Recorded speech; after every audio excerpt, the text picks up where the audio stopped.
Sa gitna ng hamon ng distansya at limitadong akses sa teknolohiya, nananatiling umaabot ang kaalaman sa pamamagitan ng Starbucks.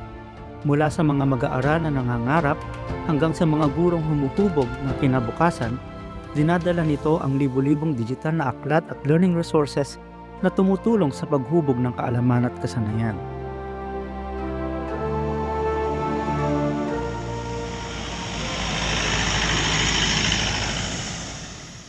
Ang DOST Starbucks ay isang oportunidad para maiparating natin sa mga estudyante ang kaalaman ng siyensya, teknolohiya at inobasyon.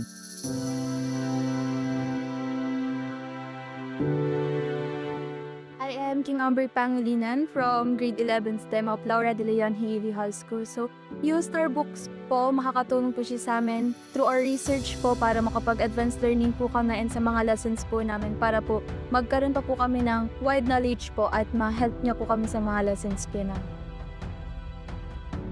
Bilang provincial Starbucks deployment officers, kami ang nagsisilbing tulay para maipadala ang mga impormasyon ng siyensya at teknolohiya na nakapaloob sa DOST Starbucks Digital Library.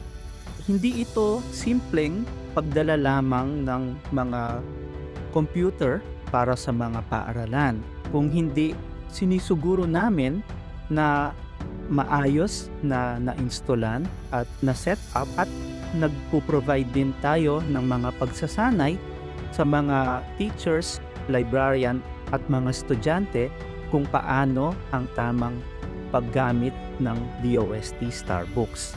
I'm Crystalline F. Galicia. I'm a science teacher. I'm handling grade 7. And also, I'm the STE coordinator. Yung Starbucks po, it's a big help for our student. So, kahit po walang internet, malaki po yung tulong nitong Starbucks. Especially STE, may research po sila.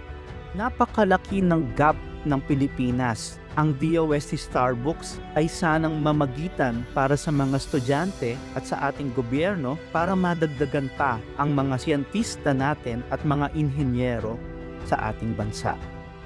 Laura de Leon Halili High School. Thank you, DOST.